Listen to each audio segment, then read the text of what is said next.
बिस्मिल्लाहिर्रहमानिर्रहीम। आज हम बात करेंगे ESR टेस्ट के बारे में। ESR टेस्ट क्या होता है, ये क्यों करवाया जाता है और लेबॉरेटरीज के अंदर ये टेस्ट कैसे परफॉर्म करते हैं। ESR का मतलब है एरेथ्रोसाइट सेडिमेंटेशन रेट। ESR को एरेथ्रोसाइट सेडिमेंटेशन रेट कहा जाता है। ये एक किस्म का खून का मुआयना है जिससे ये पता चलता है कि आपके खून के सैंपल पर मुश्तमिल टेस्ट ट्यूब के निचले हिस्से में एरेथ्रोसाइट कितनी जल्दी आबाद होते हैं। आमतौर पर RBC निस्बतन आहिस्ता आहिस्ता आबाद होते हैं। सोजिश की निशानदेही कर सकते हैं इस टेस्ट के ज़रिए। सोजिश आपकी मदाफ़ाती निज़ाम का एक हिस्सा है। ये किसी इन्फेक्शन या चोट कर दे अमल भी हो सकता है। अंतियों की बीमारियों के लिए भी इस टेस्ट को करवाया जा सकता है। किसी मौजूदा हालात की निगरानी के लिए ESR का इस्तेमाल भी किया जा सकता है।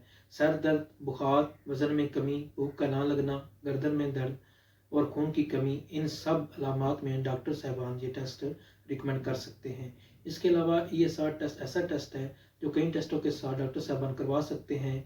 For example CBC ESR, CRP ESR, RA factor ESR और TB, इन सब टेस्टों के साथ डॉक्टर साहबान ESR टेस्ट करवा सकते हैं। अब आपको बताते हैं कि ये टेस्ट लेबॉरेटरीज के अंदर कैसे परफॉर्म किया जाता है। ESR टेस्ट के लिए बाजू से सैंपल लिया जाता है और इसके लिए कोई फास्टिंग या रैंडम की ज़रूरत नहीं होती। आप किसी वक्त भी ये टेस्ट करवा सकते हैं। ESR के लिए तकरीबन 3 cc सैंपल लेना है आपने।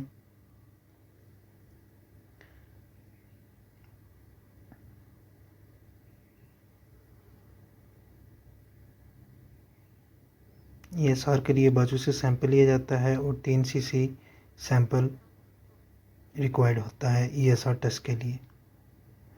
अगर आप साथ CBC कर रहे हैं या कोई और टेस्ट कर रहे हैं तो 3 cc ब्लड में आप वो टेस्ट भी कर सकते हैं।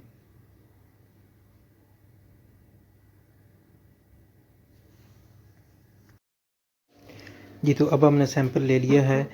ESR टेस्ट लगाने के लिए हमें टोटल 2 cc सैंपल चाहिए जिससे हम टेस्ट लगाएंगे। मतलब जिसमें से सैंपल 1.6 और ESR सोल्यूशन 0.4 जिसको हम मिक्स करेंगे तो 2 cc बनेगा। तो 2 cc से हम ये टेस्ट लगाएंगे।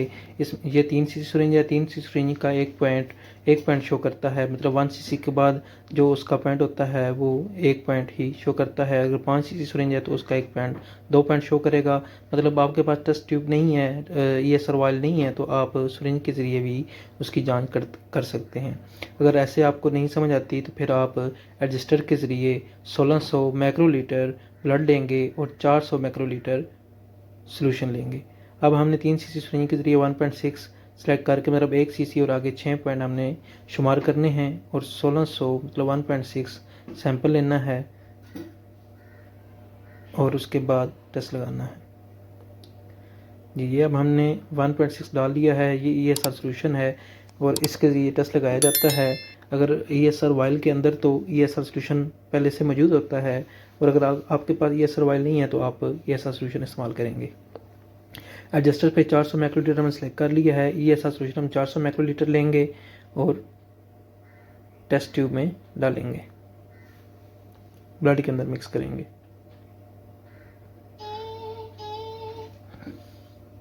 ये 400 माइक्रोलीटर हमने मिक्स कर लिया है। अब हम इसको टेस्ट ट्यूब के ज़रिए एडजस्टर स्टैंड पर ESR स्टैंड पर लगा देंगे। ये ESR ट्यूब है, टेस्ट ट्यूब, जिसके ज़रिए इसके अंदर इसके ऊपर शुमार होते हैं सारे नंबर। हमने 0 तक इसको मिक्स करके लगा देना है। ये हमने मिक्स कर लिया है और अब हम ESR स्टैंड पर लगा देंगे और इसकी 1 घंटे के बाद रीडिंग लेंगे। मेल के अंदर इसकी नॉर्मल रेंज 1 से 10 तक है। फीमेल के अंदर इसकी नॉर्मल रेंज 3 से 15 तक है। मज़ीद 1 घंटे बाद। जी, तो 1 घंटा पूरा हो गया है। 1 घंटे बाद हम इसकी रीडिंग ले रहे हैं। तो ये इस रिज़ल्ट इसका आया है 3। मतलब ये मेल का सैंपल था, इसकी नॉर्मल रेंज 1 से 10 तक थी, तो ये नॉर्मल आया है। ये तरीकाकार है ESR टेस्ट लगाने का। मज़ीद ऐसी वीडियो के लिए चैनल को सब्सक्राइब करें और वीडियो को लाइक करें। बहुत शुक्रिया, थैंक यू, अल्लाह हाफ़िज़।